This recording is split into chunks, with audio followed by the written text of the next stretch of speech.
जिनके बच्चों ने आर्ट्स लिया होता था उनकी मम्मियां मोहल्ले में बाहर नहीं निकल सकती थी।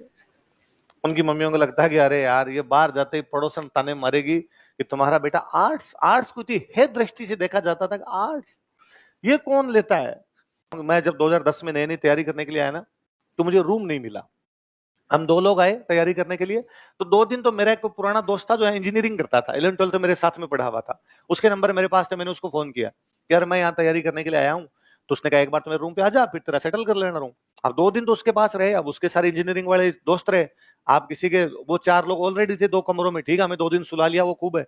अब न तो हमारी वहां पढ़ाई हो सकती है, वो भी डिस्टर्ब हो रहे हैं हमारी वजह से, क्यों हम तो मेहमान होकर रह गए, हमें फटाफट रूम चाहिए, इधर उधर घूमे। तब ये पीजी वाला सिस्टम होता ही नहीं था, तब ये था अपने अपने रूम लो और अपना अपना खाना बनाओ, रहो या कुक रखो, खाना बनवाओ उससे। तो हम रूम ढूंढ रहे, पर कोई रूम नहीं मिल रहे हमें। कोई मिल रहा तो बहुत महंगा मिल रहा है, इतने रुपए हमारे पास में नहीं, कोई अच्छा नहीं मिल रहा। तो हमने हमारे एक बीकानेर में किसी एक सीनियर को फोन किया कि हम ऐसे ऐसे यहाँ उलझ गए, कोचिंग में एडमिशन ले लिया, 2 दिन से कोचिंग तो जा रहे हैं पर रहने का जुगाड़ नहीं है, लोगों के बाहर बन के बैठे हुए। तो उन्होंने अपने किसी एक सीनियर के, अपने साथ वालों के नंबर दिए जो उनके साथ में पढ़े, तो हमारे सीनियर हो गए कि इनके पास जाओ, ये तुम्हें रूम दिलवा देंगे। हम शाम को जैसे 7 बजे क्लास ओवर हुई, 7 बजे के बाद में उनको फोन किया कि भैया कहाँ पे हो, उनका यहाँ पे आ जाओ। तो हम उनके पास में गए। मेरे अब भी याद आता है, वो एकदम इजी वे में अपने रूम में बैठे हुए, और हमें जाते पूछा हाँ बताओ। मैं कहा, अरे वो बीकानेर से आपके पास एक फोन आया होगा हमारे लिए। अच्छा अच्छा अच्छा अच्छा, तुम वो आरएस की तैयारी करने वाले बच्चे हो। हाँ, तो मैं बड़ा ही दुबला पतला सा दिखता था, आगे मैं था, मेरे से पीछे वो मेरे एक क्लास सीनियर थे जो मेरे साथ में आए थे। तो उन्होंने मुझे देख के पहले कहा कि तुम्हारी एज हो गई आरएस की तैयारी करने की। मैं कहा हाँ हाँ, पूरी पूरी सी हो रही है, मैं एलिजिबल तो हो रहा हूँ इसमें, 5 7 दिन ऊपर हो रही है एग्जाम से, बस इतना सा है। तो अभी क्या करेगा तैयारी करके, वापस जान बीकानेर, घूम थोड़े दिन इधर उधर धक्के खा के आ यार, तैयारी कर लेना, क्या यूं 21 साल की उम्र में तैयारी करने के लिए तुम आ जाते हो। तो मैंने वापस कहा कि नहीं नहीं, मैं तो आ गया, मैं तो एडमिशन ले लिया, कोचिंग की फीस भी जमा करवा दी, मैं ये एग्जाम दूंगा अभी जो आ रखा है। यार ऐसे थोड़ी होता है, कोई एग्जाम दूंगा, कुछ पढ़ा लिखा है कि नहीं पहले। मैंने नहीं, मेरा पढ़ा हुआ है थोड़ा। तो उनका मेरे से सवाल था कि बता प्रेमचंद जी के कौन कौन से उपन्यास पढ़े हैं। तो मैंने उनको बताया कि मैंने गोदान पढ़ा है, मैंने गबन पढ़ा है, मैंने निर्मला पढ़ा है, मैंने उनकी खूब सारी कहानियां पढ़ी है। नाम बता कहानियों को, पंच परमेश्वर पढ़ी है, मैंने बूढ़ी काकी पढ़ी है, मैंने बड़े घर की बेटी पढ़ी है, जो स्कूलों में कॉलेजों में कहीं ना कहीं लगी होती थी, मैंने नाम लिए उनके। उनका चलो ठीक है, और प्रेमचंद जी के अलावा मैंने फणीश्वर नाथ रेणु का एक उपन्यास पढ़ा, मेला अंचल, वेरी गुड, शाबाश। इनके अलावा और क्या पढ़ा मैंने, धर्मवीर भारती का एक पढ़ा मैंने, गुनाहों का देवता। और इसके अलावा क्या पढ़ा मैंने, मन्नू भंडारी का पढ़ रखा है मैंने, एक महाभोज, और एक कहानी पढ़ रखी है खोटे सिक्के, और एक उनकी कहानी चैप्टर लगता था पहले, वो मैंने पढ़ रखी है, एक कहानी यह भी। वेरी गुड, शाबाश। तो यार मैं तेरे से अब लास्ट सवाल पूछता हूँ, ये बता दे फिर तेरे को रूम दिलवाते हैं। उसने कहा था कहानी पढ़ी है क्या, मैं कहा हाँ, चंद्रधर शर्मा गुलेरी की कहानी है, उसने कहा था हिंदी साहित्य की सबसे अच्छी कहानियों में से एक है, मैंने पढ़ रखी है। उसकी फेवरेट लाइन बता दे जो तेरी फेवरेट है उसमें, फिर बात करते हैं आगे। तो मैंने कहा उसमें एक लाइन है कि लड़का लड़की को प्रपोज करता है कि मैं तुम्हें पसंद करता हूँ, और लड़की जो होती है अपनी अंगूठी दिखा कहती है कि मेरी तो कुड़माई हो गई, मेरी तो सगाई हो। मैंने कहा वेरी गुड, यही मेरी फेवरेट है, तुम मेरे रूममेट हो। मैं आज सोचता हूँ उस बात को, क्यों कितने इंटेलिजेंट थे, वो जानते थे कि तैयारी उन्हीं को करनी चाहिए जिनका साहित्य पढ़ा हुआ है, जिनका साहित्य नहीं पढ़ा हुआ उनको इधर माथा बच्ची नहीं करनी चाहिए, क्योंकि जानते थे कि साहित्य नहीं पढ़ा हुआ है तो इसको लिखना नहीं आएगा, और ये तो मेंस का पेपर है, लिखेगा कैसे ये। फिर हमने नोटिस किया कि हमारे आसपास में भी लोग होते हैं उन सबका साहित्य पढ़ा होता। फिर हमने नोटिस किया कि दिलीप सर क्लास में डेली हर 4 5 दिन में एक कोई बात आती, अरे वो चित्रलेखा पढ़ा है कि नहीं पढ़ा, कि सर नहीं पढ़ा हुआ चित्रलेखा, हाँ लाना चित्रलेखा, लाना चित्रलेखा पढ़ना, चित्रलेखा लाए पढ़ा। अगले 4 5 दिन बाद सर ने वापस कहा उदय प्रकाश की तिरिच किस किसने पढ़ा है, तो तिरिच तो नहीं पढ़ा, तो तिरिच लाना पढ़ना। तो 10 15 दिन बाद वापस आया कि वो पीले स्कूटर वाली लड़की, पीली छतरी वाली लड़की, वो उपन्यास किसने पढ़ा है, तो वो तो नहीं पढ़ा, पढ़ना, पीली छतरी वाली लड़की लाके पढ़ा। समानांतरिक दुनिया कितने लोगों ने पढ़ रखी है, तो 2 4 ना हाथ खड़े किए, लाना राजेंद्र यादव की बुक लेके समानांतरिक दुनिया, वो पढ़ी। धीरे धीरे धीरे धीरे कोचिंग के साथ साथ में कोई 50 उपन्यास पढ़े। सर बताते, वो हमारे लिए वो था कि ये बाइबिल की लाइन है, करनी है, ये तो गीता में लिख दिया गया, ऐसा करना ही है। ये तो कभी कहा ही नहीं क्या बाहर पढ़ना है, क्योंकि तुम पढ़ते ही थे। ज्यादा दबाव इस बात पे था कि कौन कितने पढ़ता है। कोई कहता है यार मैं तो राजस्थान पत्रिका दैनिक भास्कर पढ़ता हूं, तो कोई दूसरा कहता है नहीं यार मेरे तो अमर उजाला भी आता है, नेशनल न्यूज भी तो देखनी होती है। मैं बीकानेर पढ़ता तब से जनसत्ता पढ़ा करता था, तो मेरे को जनसत्ता अच्छा लगता, तो मैं जनसत्ता मंगवा लिया करता, कि उसमें यूपी बिहार की खबरें, चटपटी खबरें अच्छी आती थी, वो पढ़ लिया करते। यहाँ आके थोड़ा इंग्लिश वाला, वहाँ बीकानेर में थोड़ा इंग्लिश वाला पढ़ता था मैं, फिर यहाँ आने के बाद और हुआ यार इंग्लिश वाला और पढ़ा जाए, इंडियन एक्सप्रेस पढ़ेंगे, बीकानेर में हिंदुस्तान टाइम्स और टाइम्स ऑफ इंडिया मिला करते, तो वो लेके आया करते थे। इसलिए बेसिक नीड है इस तैयारी की। लोग सारे ग्रेजुएशन करने के बाद आते थे, इतना पढ़ के आते थे। आपके साथ समस्या है कि आप ग्रेजुएशन से पहले आ गए, इसलिए पढ़ावा नहीं है, अब पढ़ लिया जाए। सिलेक्शन उनके होंगे जिनके इस प्रकार की चीजें होगी, है ना। आप उस दिन भी आप यदि नोटिस करेंगे तो ज्यादातर ने कहा था कि करंट साथ में जोड़ लिया जाए तो ये हो जाएगा। वैल्यू एडिशन इसी को बोलते हैं। और वैल्यू एडिशन का क्या मतलब, ये है क्या कि मैंने राजस्थान जी के पढ़ा दी, वापस राजस्थान जी के और कहीं से पढ़नी है जाके। यदि मैंने राजस्थान जी के पढ़ा दी उसके बाद राजस्थान जी के कहीं और से पढ़नी है, इसका मतलब मैं मास्टर खराब हूं। फिर मतलब ही क्या निकला, मैंने पढ़ाया स्टूडेंट उसके बावजूद और पढ़ रहा है, फिर मैं क्यों पढ़ा रहा हूं यहाँ पे। तब तो कोचिंग और मास्टर दोनों बदलने की आवश्यकता है। नहीं पढ़ने अपने ऐसे किसी मास्टर के नोट्स, नहीं पढ़ने ऐसे किसी कोचिंग के अंदर। ये तो यही है, करंट जोड़ा जाए साथ में। अखबार पढ़ते पढ़ते पढ़ते पढ़ते पता नहीं कितनी बातें आपके दिमाग में आ जाएगी जो बिना लिखे आपके दिमाग में जाएगी, आंसर में उतरेगी। इसलिए 1.5-2 महीने हम केवल और केवल पढ़ेंगे, केवल और केवल याद करेंगे। डेली डेली होना ये चाहिए कि अगले 10 दिन बाद में जॉर्ज थॉमस जो है वो 10वीं बार पढ़ा जाना चाहिए। जब क्लास 10वीं क्लास तीसरी है, जब 10वीं क्लास चल रही हो, तब आप यूं आंखें बंद करके यूं रिवीजन करो तो यूं आए कि हाँ मेरे नोट्स में पहले पन्ने पे क्या लिखा है कि जॉर्ज थॉमस जो है आयरलैंड का है, मराठों का बड़ाई सेनापति था, जयपुर उदयपुर बीकानेर पे अटैक किए, military memoirs of George Thomas लिखी, 1800 में राजपुताना शब्द का प्रयोग किया, 5 विलियम फ्रैंकलिन ने प्रकाशित करवाई।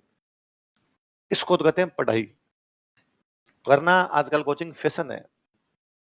हुआ क्या कि ये जो नीट और आईआईटी वाली तैयारी है ये बहुत जल्दी अपने राजस्थान में शुरू हो गई। कोटा में कोचिंग आई और उसके बाद में इधर पूरा यूं उमड़ा, doctor engineer doctor engineer doctor engineer. और सबके बच्चे 10th करने के बाद में या 12th, पहले शुरुआत में हमारे टाइम में 12th करने के बाद में पीएमटी की तैयारी, आईआईटी की तैयारी, सारे वहां जाया करते। तो साइंस वाले बच्चों को बड़ा यूं इज्जत की दृष्टि से देखा जाता। तो जिन जिन के बच्चों ने साइंस लिए होते थे उनके माँ बाप अड़ोसियों पड़ोसियों को जीने नहीं देते थे। अड़ोसी पड़ोसियों से जा के पूछते हमारे वाला तो कोटा गया डॉक्टर बन जाएगा, आप पढ़ा। तो बड़ा आर्ट्स कॉमर्स वाले बड़ा लो लो फील किया करते। तो फिर कॉमर्स वालों के नया है कि सीए बन सकता है, इसलिए सीए वाली कोचिंग खुली। तो कॉमर्स वालों ने कहा हमारे वाला तो सीए बनेगा, अकाउंट हमारे वाला ही संभालेगा, तुम्हारे डॉक्टर इंजीनियर के। तो जिनके बच्चों ने आर्ट्स लिया होता था उनकी मम्मियां मोहल्ले में बाहर नहीं निकल सकती थी। उनकी मम्मियों को लगता है कि अरे यार ये बाहर जाते ही पड़ोसन ताने मारेगी कि तुम्हारा बेटा आर्ट्स, आर्ट्स को है दृष्टि से देखा जाता था कि आर्ट्स ये कौन लेता है। कोई बच्चा आर्ट्स होता भी तो पता तो नहीं था ठीक है ले लिया जो ले लिया, रहने दो क्या करोगे पूछ के। फिर ऐसे लोगों को हमने कहा कि आओ हम तुम्हें मुक्ति का रास्ता दिखाते हैं, हम तुम्हें आरएस और आईएएस पढ़ाएंगे।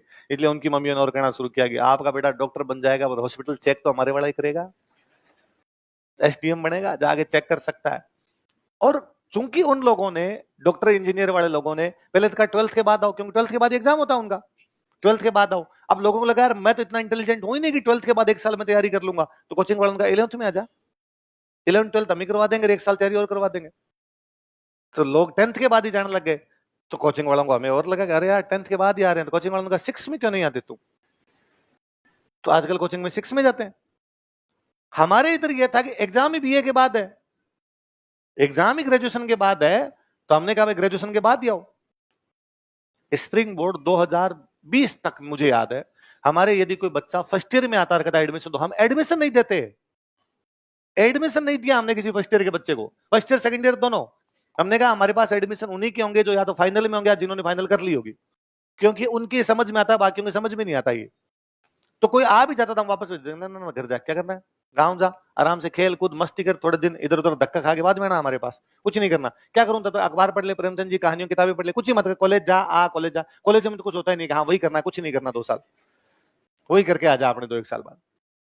फिर बाद में धीरे धीरे धीरे धीरे तुम्हारे जैसे बच्चे ज्यादा आने शुरू हुए। फिर हमें लगा कि यार अपने नहीं पढ़ाएंगे फर्स्ट ईयर वालों को तो कोई तो पढ़ाएगा, तो फिर पैसे अपने ही कमा ले, दूसरों कमाने क्यों मौके दे। क्योंकि बाकी कोचिंगों ने कहना शुरू कर दिया कि फर्स्ट ईयर में आइए ग्रेजुएशन के साथ करवाएंगे आरएस की तैयारी। तो हमें लगा यार वो तो अच्छी भी नहीं करवाते, अपने तो अच्छी और करवाते हैं, तो क्या ना इधर लाया जाए। तो पहले हम कहा करते थे किसी को भी कि हम 0 लेवल से तैयारी करवाते हैं, आजकल हम कहते हैं माइनस से करवाते हैं, क्योंकि 0 पे तो तुम हो ही नहीं, तुम हो -21, तो हम तो -25 पे जाकर तैयारी शुरू करवाते हैं। भाई साहब ये भी समझाता हूं मैं, बच्चों छावनी वह होती है जहां सैनिक रहते हैं। सैनिक कहां रहते हैं बच्चों, अवश्य तो छावनी, और अपने दोनों राज्य हो रहे थे। अभी कहा मैंने 10 मिनट पहले मैंने बोला कि सैनिक जहां रहते उसको छावनी बोलते, मेरे वापस पूछा सैनिक कहां रहते हैं, उन्होंने कहा छावनी में रहते हैं। बच्चों राजस्थान में कितनी छावनियां थी? 6 छावनियां थी, लिखो। आराम लिखा। और अरे सर ने मजेदार समझाया, सब कुछ क्लास में समझ आया। अरे इसमें क्या समझाना था? ये पता होना चाहिए ना कि छावनी क्या होती है, पर अपने को समझाना पड़ा। इसका रीजन यही है कि आपने पहले थोड़ा बहुत कुछ भी नहीं पढ़ा हुआ, इसलिए इतने नीचे जाके पढ़ना पड़ता है। कोई बात नहीं, जो हो गया उस पर कोई रिग्रेट नहीं किया जा सकता। व्यक्ति खुद को सुधार ही सकता है, आगे की तरफ जा सकता है। उसका तरीका है आज से अपने अखबार पढ़िए। क्या पढ़ूं अखबार में? क्या बड़ा सवाल वो पूछता है जिसने 10 साल अखबार पढ़ लिया हो। अखबार याद नहीं करना? किसने कहा अखबार याद करना? मेरे खुद के याद नहीं होता अखबार।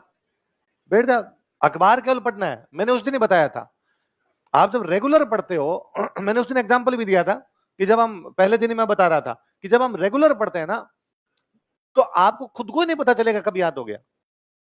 मैंने कभी याद नहीं किया कि अमिताभ बच्चन का बर्थडे कब आता है, रेखा का कब आता है, पर मुझे अपने आप याद हुए कि दोनों के साथ साथ ही आते हैं। हर बार आता, अखबार वाले वापस लिखते अमिताभ और रेखा की प्रेम कहानी। आपने धीरे धीरे याद आ गया, अच्छा इनमें पहले कुछ ना कुछ था भाई साहब। आपने धीरे धीरे याद आ गया, अच्छा इनकी तो सिलसिला मूवी और बनी हुई है। आप धीरे धीरे इतनी सारी चीजें जुड़ती चली जाती है जिसकी हद नहीं। कोई चीजें आसपास में जुड़ती है।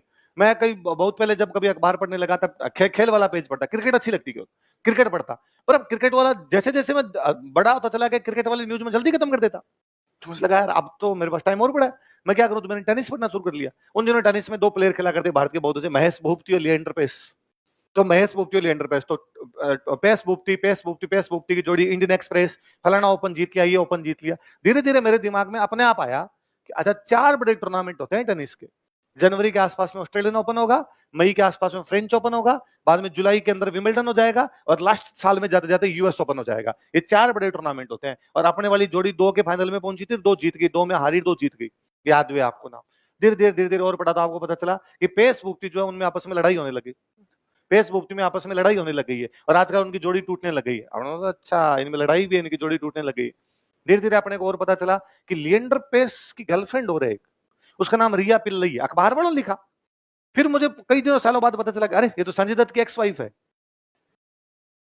अब कौन सा मैंने संजय दत्त की एक्स वाइफ के बारे में जाके पढ़ा था, पर कभी संजय दत्त के बारे में पढ़ा था, उसका पता चला अच्छा इसने 3 ब्याह किए थे। पहले एक से शादी की थी, उसकी डेथ हो गई, फिर रिया पिल्लई थी, आजकल मान्यता दत्त तीसरी है। फिर और पता चला अच्छा अपनी फेवरेट मूवी है गंगाजल, और गंगाजल में जो आइटम डांस है वो इस मान्यता दत्त का है। फिर पता चला कि संजय दत्त ने शादी करने के बाद में उस मूवी का वो आइटम डांस हटवा दिया। आजकल मूवी देखते तो आइटम डांस नहीं आता है। कौन याद, मैं को याद करूंगा मान्यता दत्त का आइटम डांस का नाम बताओ। आप जुड़ती आती थे। अभी अभी मुझे 10-15 दिन पहले लेटेस्ट हम बात कर रहे थे, मुझे हिस्ट्री वाले सर ने बताया कि हम हिस्ट्री में एक बहुत बड़ा कैरेक्टर पढ़ते हैं, माइकल मधुसूदन दत्त। हिस्ट्री में थे, मधुसूदन दत्त नाम था, बाद में अपने नाम के माइकल जोड़ लिया था। माइकल मधुसूदन दत्त, और ब्लू मिरर नाम करके बहुत अच्छे से उन्होंने नाटक वगैरह लिखे। और उस समय वो लिव इन के अंदर रहते थे, वैसे एक बंदा था। और अपने समाज सुधारकों में नाम पढ़ा जाता है, किसान आंदोलनों में उनके नाम आते हैं। एक बेटे का नाम रखा था अपने जॉन एलन साइड, और एक बेटी का नाम रख लिया था शर्मिष्ठा। शर्मिष्ठा एक बहुत पुरानी अपने कोई एक उपन्यास है, उसकी नायिका हुई है। तो लगता है यार ये बड़ा अजब गजब आदमी यार, अंग्रेजी संस्कृति को भी उतना ही चाहता है, भारतीय संस्कृति को इतना ही चाहता है। मुझे 10-15 दिन पहले हिस्ट्री वाले सर बता रहे थे कि माइकल मधुसूदन दत्त का पड़पोता सड़पोता है लिएंडर पेस। मेरे लिएंडर पेस से जुड़ी हुई सारी बातें दिमाग के अंदर वापस आई। लिएंडर पेस ने कब की टेनिस छोड़ दी? थोड़े दिन पहले, साल 1.5 साल पहले खबर थी कि लिएंडर पेस गोवा में अपनी गर्लफ्रेंड के साथ देखे गए। आजकल किम शर्मा उनकी नई गर्लफ्रेंड है। किम शर्मा, ये तो पहले युवराज सिंह की गर्लफ्रेंड थी। किम शर्मा ये तो मोहब्बतें वाली हीरोइन है जो अपने बीकानेर की ओर है। पता नहीं कहां से कहां चीजें जुड़ती। अखबार याद नहीं करना, पढ़ के फेंकना है। अखबार याद, तू याद करने बैठता है, अखबार लेता फिर पढ़ता है मोदी जी जाएंगे अमेरिका, मोदी जी जाएंगे अमेरिका। ऐसे कौन करता है यार अखबार को? तेरे क्या समस्या है? सारे शोक संदेश भी। अरे आप वास्तव में पता नहीं क्यों हंसते हो, मेरे सारे शोक संदेश पड़े हुए होते थे। मैं बताऊं, हाँ पढ़ ले, क्या दिक्कत? एक युवती हुई 21 लाख के गहने लेकर फरार, ये न्यूज थी। तेरे को युवती लिखना नहीं आता है तो उसमें बड़ी मात्रा लगा देता है। मैं बताऊं, मैंने जब मेरे अखबार सबसे पहले कभी 4th-5th क्लास में पढ़ा होगा, घर पे अखबार आता था, क्या 4th-5th के बच्चे को क्या पता होगा कौन सा पेज पढ़ना चाहिए? जो सामने है वो पढ़ा। देखा पापा कौन सा पेज पढ़ रहे हैं, कि वो पहला पन्ना पढ़ रहे थे, अपने पहला पढ़ा। मेरी अब भी अखबार की सबसे जो लास्ट मेमोरी है ना, जो मुझे याद आता है कि मेरे हाथ में कभी अखबार था और मैंने उसमें कुछ न्यूज पढ़ी, वो न्यूज ये है कि अशोक गहलोत पहली बार सीएम बने थे 98। मैं शायद 4th क्लास में रहूंगा और अखबार में पहले न्यूज थी कि राजस्थान में अशोक गहलोत और दिल्ली में शीला दीक्षित होगी मुख्यमंत्री।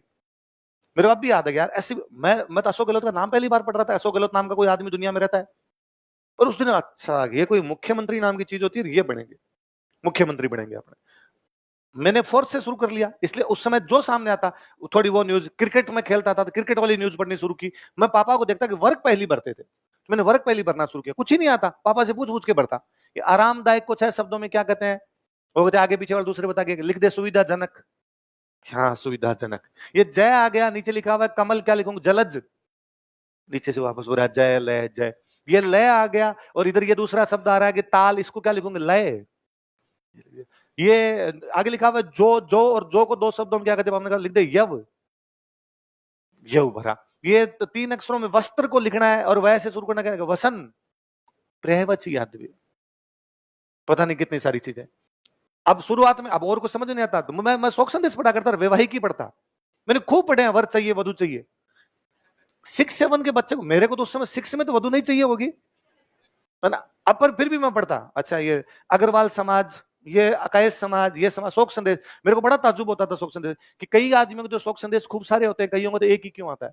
फिर धीरे धीरे पता चला जिनके खूब सारे होते हैं वो कोई बड़े आदमी है, इसलिए उनके लोगों ने खूब सारे दिलवाए हैं। और जिनका एक दिया उनकी केवल सूचना है कि फलान जी की डेथ हो गई है, तीये की बेटा किस दिन होगी, हम राजे जगहों के नाम याद होने शुरू हुए कि ये फलाना शौक से निम्बा हेड़ा चित्तौड़गढ़, तो अपने याद हुआ कि निम्बा हेड़ा चित्तौड़गढ़ में है। और कोई जगह मालपुरा टोंक, है ना। मेरे साथ वीडियो में किसी ने जयपुर क्रॉस नहीं किया, तो क्यों इधर वाले इलाकों के नाम पढ़ते। धीरे धीरे और आपको पता चला कि ना ये नहीं पढ़ने होते, आपकी समझ विकसित होती है। तो आया कि ना यार क्या पढ़ा जाए, तो मैं कोई 11th-12th में आसपास था, तब ये था कि संपादक की पढ़ने, ऑडिटोरियल पढ़ने, ऑडिटोरियल वाला पन्ना पढ़ा जाए। पर मैं आपको फिर कहूंगा आप सब कुछ पढ़ो, कुछ भी नहीं, ये कतई बुरी बात नहीं। युवती 21 लाख के गहने लेके फरार हुई, युवती लिखना सीखेंगे हम। आप अधिकतम बच्चों को लिखना नहीं आता, ऊ की मात्रा छोटी लगानी बड़ी, आप जयपुर में बड़ी मात्रा लगाते हैं। अखबार सिखाएगा आपको, इतना कुछ सिखाएगा। हम क्या है आजकल तुम्हारे साथ दिक्कत आने लग गई, तुम किसी भी काम को करने से पहले उसमें क्यों कैसे कब जोड़ लेते हो ना। ब्लाइंड फेथ, पढ़ना है तो पढ़ना है, ये रहे ना। मैं कहता हूँ दिलीप सर ने जब कभी कहा होगा ना कि उदय प्रकाश का त्रिच पढ़ना, उस दिन शाम को त्रिच लाए थे उधार मांग के रुपए। कभी किसी ने नहीं पूछा कि उपन्यास पढ़ने से सिलेक्शन कैसे होगा। सर ने कहा तो कुछ ना कुछ तो काम आता है, आएगा ही। पढ़ा, अगले 10 दिन तक उस पे क्लास में बैठे किसी स्टूडेंट से डिस्कस और किया 7 वर्ष, तूने पढ़ा त्रिच, वो कैरेक्टर कैसे लगा तुझे। क्रिएटिविटी खुलती है दिमाग की, आप किसी से बात करने लगते हैं, किसी कैरेक्टर पे बात करने लगते हैं, कैरेक्टर की तरह सोचने लगते हैं। साहित्य उपन्यास इतना कुछ सिखाता है हमें। तो ये सवाल सब बंद कीजिए और आप ये तो मानिए कि कोचिंग क्या चाहती है, अधिक से अधिक सिलेक्शन हो या कम से कम हो। तो अधिक से अधिक सिलेक्शन होने के लिए जिन जिन चीजों की आवश्यकता होती है सब बताएंगे। मैं क्या आपको पहले से पर्सनली जानता हूं किसी को, तो क्या मेरी और आपकी कोई दुश्मनी हो सकती है। क्या मैं ऐसा कर सकता हूं कि मैं आपको कह दूंगी अखबार पढ़ो और मन ही मन सोचता हूं बर्बाद कर दूंगा, ये तो अखबार पढ़ेंगे नोट्स तो पढ़ेंगे नहीं, सब फेल हो जाएंगे, मजा आ जाएगा। इस बैच में से किसी का सिलेक्शन होने तो घाटा है ना। जब सिलेक्शन नहीं होंगे तो कोचिंग के सिलेक्शन कम होंगे, कोचिंग के सिलेक्शन कम होंगे तो कोचिंग में बच्चे कम आएंगे, कोचिंग में बच्चे कम आएंगे तो सर हमें निकालेंगे कि जाओ। तो मैं तो यही कहूंगा ना, खूब सारे हो। खूब सारे होने का मैं तरीका जानता हूं यार, खूब सारे तभी हो सकते हैं जब बच्चों का दिमाग खूब विकसित होगा। दिमाग विकसित होने क्या तरीके, ये तरीके हैं, ये काम में लिया जाए तो पल्ले पड़ी चीज है तो करना। इतने यूं क्यों कब कैसे कुछ ही नहीं है, पढ़ना है ना, अखबार पढ़ना है जो अच्छा लगे। टेम्पो ट्रेलर की भिड़ंत में 8 मरे 9 घायल, भिड़ंत में नया कहां आता है पता चलेगा, डय के नीचे बिंदी लगी है कि नहीं लगी पता चलेगा, नया नहीं ऊपर यदि बिंदी आई तो कहां पर बिंदी आई तुम्हें नहीं आता है, क्यों कहां लगानी कहां नहीं लगानी है उसके बारे में हम जानेंगे। टेम्पो ट्रेलर, टेम्पो में 2 मात्रा आएगी, टय के ऊपर एक आएगी, ओ के ऊपर एक आएगी, 2 आएगी। ट्रेलर कैसे लिखेंगे, बिंदी कहां पे लगेगी, टेम्पो ट्रेवलर मैं लगाएंगे कि नया लगाएंगे, क्या मैं और नया दोनों के लिए बिंदी आ सकती है, हमें नहीं आता ये भी। सर्राफा बाजार में सोने के भाव में बढ़ोतरी, पढ़ो ना क्या है पता चलेगा, इसको सर्राफा बाजार कहते हैं। ये जो सेंसेक्स ऊपर गया नीचे गया पता चलेगा ना सेंसेक्स क्या होता है। इकोनॉमी वाले सर जब पढ़ाएंगे सेंसेक्स होती है तो अपने को इतना तो पता है सेंसेक्स क्या है, वरना इकोनॉमी वाले सर कहते हैं आज सेंसेक्स ऊपर चला गया और स्टूडेंट बेटा बेटा सोचता है कि सेंसेक्स क्या होता है। पूरी क्लास ले ली, बच्चे को बता दिया विजय माल्या इसलिए भाग गया, उसने एक एयरलाइंस कंपनी खोल ली थी, एयरलाइंस कंपनी में ये हुआ, एयरलाइंस कंपनी में ये हुआ, और क्लास खत्म होने के बाद बच्चे ने आगे पूछा सर एयरलाइंस क्या होती है। क्या गलती उस बच्चे की, वो सीख की नहीं है कुछ। ऐसा अपने साथ नहीं होना चाहिए। इसलिए आसपास की चीजें, खूब सारी बातें सिखाई गई आपको, पल्ले पड़ी चीजें